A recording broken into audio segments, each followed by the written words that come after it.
701 La Joyeuse Franca dans le quartier de la cathédrale commémorative, appartement 702, 9 rue aux Rosées. Franca, vêtue d'un manteau en cachemire couleur camel, frissonna et dit à Lumian. Dès que j'aurai l'argent, je loue définitivement une villa avec chauffage au sol. Le concept de chauffage par le sol a été proposé par l'empereur Roselle. En posant des tuyaux métalliques dans la maison pendant la construction, de l'eau bouillante pourrait les traverser, fournissant ainsi une chaleur estivale dans des espaces confinés et empêchant le froid d'entrer. Il s'agissait d'un équipement indispensable pour les résidences haut de gamme actuelles de Trèves. Pourquoi une démone comme toi aurait-elle peur du froid? Lumian se moqua. Il jeta un coup d'œil à Jenna et remarqua qu'elle portait une robe en coton noir et un maquillage sombre, comme si elle représentait une sorcière ou un vampire dans les petits détails de sa vie quotidienne. Je ne suis pas un pyromane. Les flammes noires d'une démone n'ont pas de température. Rétorqua Franca avec un sourire. Lumian s'installa avec désinvolture sur le divan. Les démones ne sont-elles pas douées avec la glace? N'ont-elles pas de résistance au gel et au froid? Franca s'est allongée dans son fauteuil inclinable, a tiré une couverture en cachemire et a ri. J'avoue que ma performance de tout à l'heure était un peu exagérée, mais les hivers à Trèves sont vraiment froids. C'est principalement parce qu'il fait très humide. C'est comme être trempé dans un lac à moitié gelé. Après la petite conversation, Franca soupira et dit. J'ai déjà obtenu plus d'informations sur Morand-Avigny et les détails de sécurité correspondants. Nous pouvons mettre le plan de capture à l'ordre du jour. Et toi, mon ami, tu es sur le point de participer au Festival du Rêve. Tu parles d'un conflit d'horaires. L'expression de Lumian est restée inchangée lorsqu'il a répondu. Le Festival des Rêves est terminé. 1. Franca et Jenna ont été déconcertés. Déjà, Lumian a raconté tout ce qui s'était passé pendant le Festival des Rêves, y compris l'explication ultérieure de Madame la magicienne. Bien sûr, comme le nom Farboti ne pouvait être prononcé dans aucune langue, Lumian l'a appelé le monarque du diable et a remplacé Nabordisley par le démon au nom long. La respiration de Franca s'accéléra en apprenant que Lumian avait enfilé un masque doré et repéré le présumé taoïste des enfers. La description par Lumian de la tenue vestimentaire du taoïste des enfers a fait briller ses yeux comme la lumière du soleil dansant sur un lac. Heureusement, sa maîtrise de soi était impressionnante. Elle a enduré jusqu'à ce que Lumian ait fini d'expliquer toute la situation avant de demander anxieusement. Y aura-t-il un autre festival de rêves l'année prochaine? Vous souhaitez participer au festival des rêves de l'année prochaine et entrer en contact direct avec les taoïstes du monde souterrain? Lumian pouvait deviner les pensées de Franca. Franca hocha la tête avec insistance. Je crois que si le taoïste du monde souterrain peut conférer le pouvoir de la voix Evernight à Amandina, moi, une démone, je ne devrais pas avoir de problème non plus. Cela ne me dérangerait pas de le prendre comme maître. Ne vous inquiétez pas. Tant que je reste lucide, je ne laisserai pas libre cours à mes instincts bestiaux pendant le festival du rêve. Elle se taquinait. À l'origine, vous vouliez dire que vous êtes du même pays et que vous n'êtes pas une démone, n'est-ce pas? Lumian rit et dit, ce n'est pas impossible, mais tu dois d'abord devenir un ange. Franca se tut. Jenna réfléchit et dit, il y a quelque chose que je ne comprends pas. N'est-il pas vrai qu'après avoir obtenu la capacité de rester lucide dans le rêve spécial, la projection du rêve correspondante se dissipera progressivement? Pourquoi pas celui d'Hisoka? Lumian avait déjà réfléchi à cette question. C'est peut-être l'une des raisons pour lesquelles Hisoka a dû quitter Tizamo. La capacité de rester lucide dans le rêve spécial ne devrait pas être permanente. Une fois que vous quittez Tizamo, elle disparaîtra progressivement. Par conséquent, Hisoka a non seulement dû quitter Tizamo, mais a également dû revenir 2 à 3 fois par an pendant au moins une semaine à chaque fois pour maintenir l'existence de la projection du rêve. Après avoir discuté du Dream Festival, Franca a brièvement raconté les informations qu'elle avait obtenues de 007 la nuit précédente. La famille de Morand-Avigny a une longue histoire. Les membres couvrent les mondes militaires, politiques, artistiques et commercial. Combiné aux informations que Madame Judgement nous a fournies, je soupçonne qu'il s'agit d'une branche de la famille Tamara. Leurs yeux gris foncés sont l'une des caractéristiques déterminantes de la lignée Tamara. Bien sûr, tous ceux qui ont les yeux gris foncés n'appartiennent pas à la famille Tamara. C'est plutôt que les membres de la famille sont susceptibles d'avoir les yeux gris foncés. Sur la base du lien étroit entre une grande branche de la famille Tamara et la secte des démons, il est très probable que la démone de Clarisse Noir partage également la lignée de la famille Tamara. Selon mon hypothèse, la démone de Noir pourrait être une descendante métisse de la famille Sauron qui a prêté allégeance à la secte des démons et à la famille Tamara. C'était la seule explication de la réaction de la démone de Black Clarisse lorsqu'elle a entendu parler de la famille Sauron. C'était aussi la seule explication pour laquelle elle se livrait à Bronze Sauron.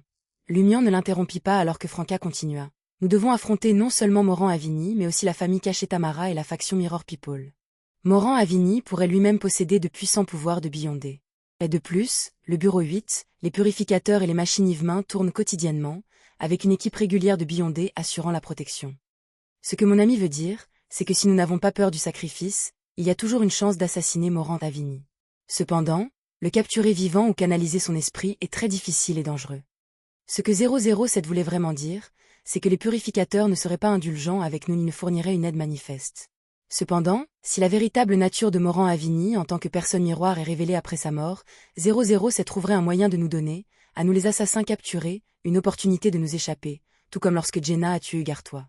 Mais si l'on ne voulait pas obtenir plus d'informations sur le peuple miroir par l'intermédiaire de Morant Avini, ne vaudrait-il pas mieux informer les autorités et les laisser procéder à l'arrestation? Lumian réfléchit un instant et dit à Franca: « Ne nous précipitons pas dans un plan. Nous en discuterons demain. » « Pourquoi attendre jusqu'à demain ?» demanda Franca en tenant la pile de papier que 007 lui avait donnée. Lumian rit. « Après avoir trouvé un endroit sûr pour terminer mon avancement et devenir un appropriateur du destin, peut-être qu'une capacité spéciale mixte liée au destin apparaîtra. Cela pourrait nous aider à trouver de nouvelles idées et à trouver des solutions plus efficaces. » Dans l'équipe actuelle de 4 personnes, ce n'était un secret pour personne que Lumian possédait le pouvoir de la voie de l'inévitabilité. Franca a laissé échapper avec surprise. « Vous pouvez obtenir une nouvelle aubaine si rapidement? Est-ce que je ne viens pas de le mentionner ?» Lumian sourit. « J'ai sélectionné près de 20 séquences 6 et 5 accordées en une seule fois, digérant considérablement la potion. » Franca pinça les lèvres et fit signe à Lumian avec ses yeux. « Regarde, regarde-moi dans les yeux. Ils sont remplis de jalousie. » Lumian s'est tourné vers Anthony et a demandé: « Qu'entendez-vous par véritable identité ?» Anthony, qui écoutait tranquillement et était sur le point d'être oublié, expliqua simplement: « En fait, c'était un indice de Madame la Justice. Cette identité est très étrange. Son parcours, son éducation et ses expériences sont tous réels, mais une telle personne n'existe en réalité pas. Et les gens qui pourraient dénoncer cela sont soit morts depuis longtemps, soit hors de la ville, du genre à ne pas revenir avant des années. » Franca a porté un jugement basé sur son expérience. Il semble qu'il ait été méticuleusement conçu des années à l'avance pour servir de déguisement. Comme il ne discutait pas aujourd'hui d'un plan pour s'occuper de Morant Avini, Anthony n'est pas resté longtemps. Il devait préparer le banquet de ce soir. « Où comptez-vous avancer vers FATE Appropriator ?» Jenna a demandé à Lumian. Le carré sacrificiel dans les catacombes? Il appartenait à 2 dieux orthodoxes et pouvait protéger les avanceurs d'interférences supplémentaires. J'ai peur de déclencher un tabou et d'être purifié par la lumière du soleil. Lumian rejeta la suggestion avec amusement. Avancer vers conspirer est différent d'avancer vers FATE Appropriator. L'un appartenait aux voies du divin, tandis que l'autre appartenait au domaine d'un dieu maléfique. Lumian avait déjà décidé d'un emplacement pour avancer. C'était la nation de l'Evernite. La nature bien élevée de Thermiboro a fait craindre à Lumian qu'il attende une occasion de semer le trouble. Et comme un appropriateur de destin commençait à impliquer des capacités de base dans le domaine de l'inévitabilité, il était très probable que Thermiboro altérerait cette séquence. Par conséquent, Lumian devait être prudent. Il prévoyait d'avancer dans un endroit sur qui pourrait éliminer de nombreuses influences extérieures. Parmi eux, la nation de l'Evernite était le meilleur choix. Et de plus, Lumian avait prévu de contacter Ella dans les 2 prochains jours pour partager des informations sur le taoïste du monde souterrain et le festival des rêves. Franca regarda Lumian avec illumination. « Voulez-vous avancer à notre rassemblement de mysticisme ?» « Oui. » Lumian hocha légèrement la tête. Franca, qui était de bonne humeur, a pris l'initiative d'aider. « Je vais t'aider à écrire la lettre. » Après être entré dans la chambre et avoir fermé la porte, Lumian a regardé Jenna et a dit: « Tu es très calme aujourd'hui. » Jenna a souri. Une excellente actrice de théâtre doit savoir se comporter comme une dame. Lumian jeta un coup d'œil à la porte de Franca. Madame Botte-Rouge semble être de bonne humeur aujourd'hui. Elle fait des blagues à gauche et à droite. C'est vrai qu'elle était de bonne humeur récemment, répondit honnêtement Jenna. Lumian hocha la tête pensivement et n'enfonça pas davantage. Les lèvres de Jenna se sont retroussées en un sourire. Pourquoi ne continuez-vous pas à demander? Lumian s'appuya en arrière sur le canapé et rit d'un air dépréciatif. Ma sœur m'a appris un jour qu'il n'est pas nécessaire de s'enquérir trop profondément de certains sujets. Si j'en sais trop, je pourrais le regretter. Je pourrais même devoir faire face à des problèmes auxquels je ne veux pas faire face. Jenna a écouté attentivement, a posé sa main sur sa joue et a demandé avec un sourire. De quoi as-tu peur? Lumian a stratégiquement pris une gorgée de thé noir et a dit: Ce n'est pas de la peur, c'est du respect. Jenna le regarda et se mit soudain à rire. Elle n'a pas insisté davantage et a discuté avec Lumian des détails de Tisamo. Peu de temps après, Franca a ouvert la porte et s'est exclamé avec un sourire: « C'est pour ce soir. » À 22h, dans l'ancien palais délabré de la nation de l'Evernite, Lumian et Franca se sont rapidement matérialisés, et Ella attendait déjà.